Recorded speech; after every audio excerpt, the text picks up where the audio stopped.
Continuando con nuestro estudio de teología sistemática, ahora estamos en el capítulo de escatología, los eventos del futuro. Tendremos en esta ocasión definiciones y aspectos fundamentales. Escatología. Esta palabra deriva del griego eschatos, que significa cosas últimas, y logos, palabra, también traducida como estudio. La escatología entonces estudia lo que por revelación bíblica sabemos respecto a lo que ocurrirá en el futuro. Hay que demarcar entonces, la escatología bíblica se fundamenta en la revelación bíblica sobre los eventos futuros. Estudia los eventos del futuro de nuestro planeta y de los seres humanos en general. Atentos a eso, porque normalmente creíamos que la escatología solo es el estudio del futuro del planeta y no del futuro de los seres humanos, es decir, de cada persona. La escatología se puede dividir en escatología general, es decir, la vuelta gloriosa de Cristo y la manifestación plena del reino de Dios. Por otro lado está esta parte que es la escatología personal o individual, que contempla el estudio desde la muerte de cada ser humano y su destino eterno relacionado con lo que le ocurrirá a nuestro planeta y todas las demás cosas en el futuro. Entonces, dos tipos de escatología, la general y la personal, pero ambas interrelacionadas. Escatología general. Trata del regreso glorioso de Cristo y la manifestación plena de sus. Sobre la palabra Maranata, que está relacionada con la segunda venida de Cristo, desde la perspectiva de varias congregaciones. Esa es una palabra aramea que aparece solamente en 1 Corintios 16, 22, y un libro que ha sido descubierto, un escrito llamado la Didache o la enseñanza de los apóstoles. Puede traducirse Maranata como Señor nuestro, ven, o nuestro Señor está presente. Es muy probable que Maranata era pronunciada por los cristianos primitivos de manera fervorosa para expresar esperanza y ánimo sobre la pronta venida del Señor, sobre el pronto regreso de Cristo. Pero también era usada en el sentido de afirmación enfática de que la presencia de Dios estaba ahí en medio de su pueblo. Interesante, ¿verdad? Dos aspectos de la palabra Maranata, uno futuro y otro presente. Otra palabra que se utiliza en escatología es parusía. En griego significa presencia, llegada o venida. En la teología cristiana se refiere a la venida triunfal de Jesucristo al final de los tiempos. En el Antiguo Testamento Dios promete la restauración plena del reino de David. Se desarrolla la esperanza de un retorno futuro de Dios, conocido como el día del Señor. El profeta Daniel profetiza sobre la venida de un hijo del hombre, quien lo haría sobre las nubes del cielo, a quien el anciano de días le hace rey universal. Daniel 7, versículos 18 y 22. En el Nuevo Testamento, la predicación de nuestro Señor se centró en hablar de su reino, uno eterno y además universal. El Señor Jesús prometió a los suyos que vendría por segunda vez, San Juan 14:3. Cuando me fuere y os haya preparado un lugar, volveré otra vez. La anunció también ante la suprema autoridad religiosa de Israel, según Marcos 14:62. Prosiguiendo, la segunda venida de Cristo será una manifestación gloriosa. Varias iglesias evangélicas plantean que se efectuará en dos etapas. El arrebatamiento, según Primera Tesalonicenses 4, 15 y 16, y su venida en gloria, hasta pisar tierra en la ciudad de Jerusalén. Primera Tesalonicenses 3, 13. Esa es una de las posturas dentro de las iglesias. Cuidados al esperar la segunda venida del Señor. ¿Cómo hay que esperar la venida del Señor? Y al respecto hay una diversidad de opiniones, una diversidad de creencias que las podemos calificar como mitos. Entonces, hay que revisar la escritura para que sepamos exactamente cómo quiere Dios que esperemos la segunda venida de Cristo.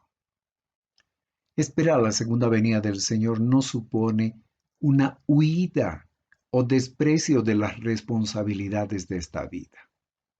Por ejemplo, dejar la familia, el estudio, trabajo, relaciones sociales. Debe ser más bien un estímulo poderoso para realizar esas tareas con amor, con dedicación y para la gloria de Dios.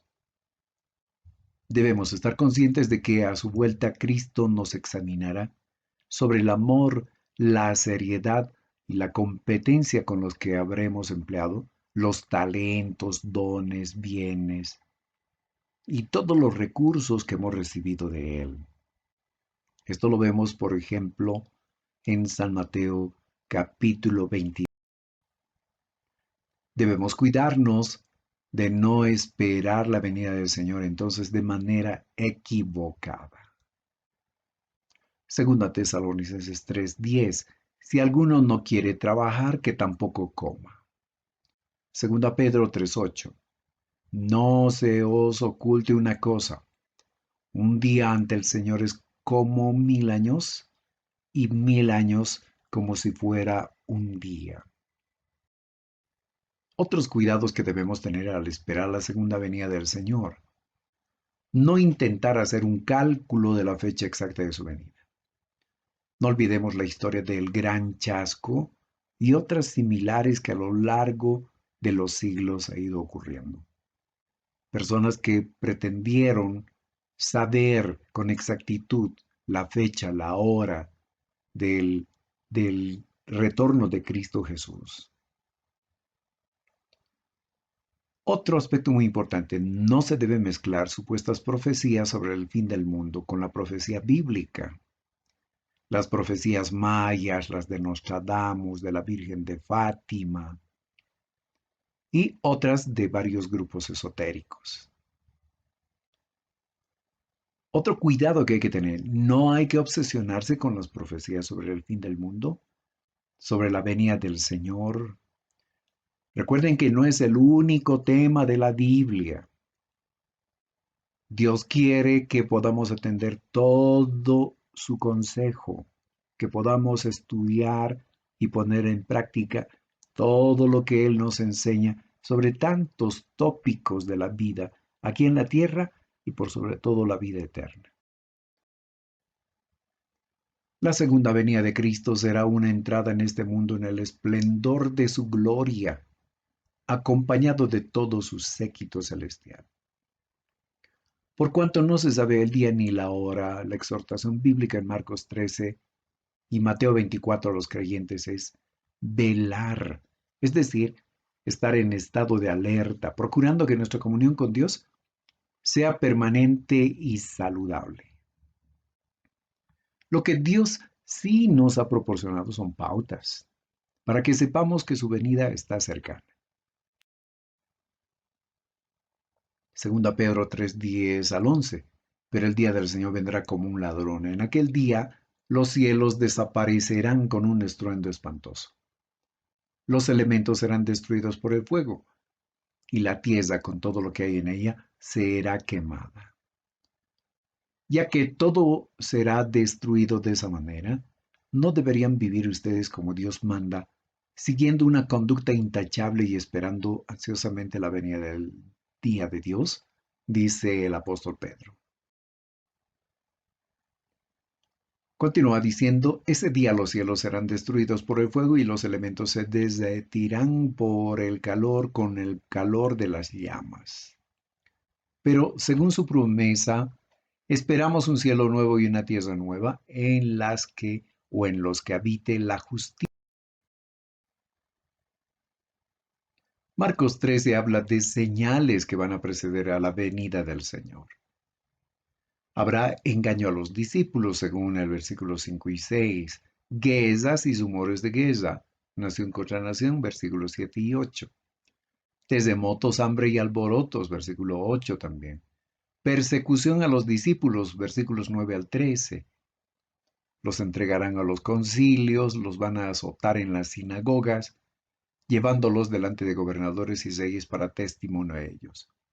Ahora es interesante ver que estas cosas ya se cumplieron cuando la iglesia primitiva se estableció y comenzó a crecer. Esto es precisamente lo que hicieron con los discípulos en esos primeros años. Por otro lado, debemos considerar lo siguiente. Los últimos tiempos no son los tiempos de las últimas décadas de nuestro tiempo. Los últimos tiempos se refieren a un tiempo bastante largo que comienza precisamente en la época de los apóstoles y prosigue hasta el final de los días.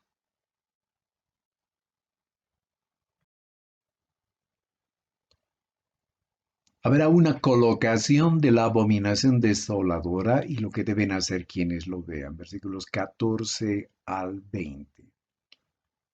Esto ocurrirá con el advenimiento del anticristo, la construcción del tercer templo en la ciudad de Jerusalén.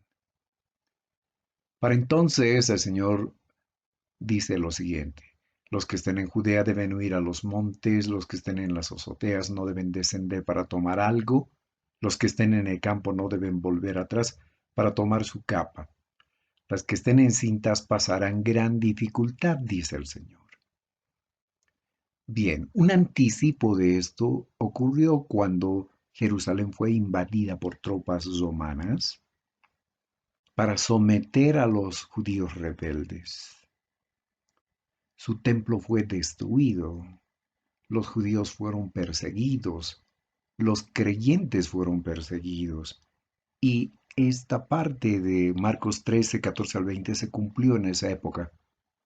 Pero por el principio del doble cumplimiento de las profecías, esto también se volverá a repetir, volverá a ocurrir para cuando el tercer templo sea construido. También dice que las que críen en esos días tendrán mucha dificultad. Continuando con Marcos 13, señala que habrá falsos cristos. Aparecerán falsos cristos, versículos 21 al 23. Y estos harán señales y prodigios para engañar aún a los escogidos. Dice el Señor que estos falsos cristos deben ser firmemente contrarrestados por los discípulos, recordando lo que Cristo advirtió. La venida del Hijo del Hombre, versículos 26 y 27 del capítulo 13 de Marcos. Será visto viniendo en las nubes con gran poder y gloria. Enviará a sus ángeles, juntará a sus escogidos desde un extremo al otro del cielo. Y el Señor nos da una ilustración en los versículos 28 al 30, la parábola de la higuera. Y hay que tener mucho cuidado con la interpretación de esta parábola.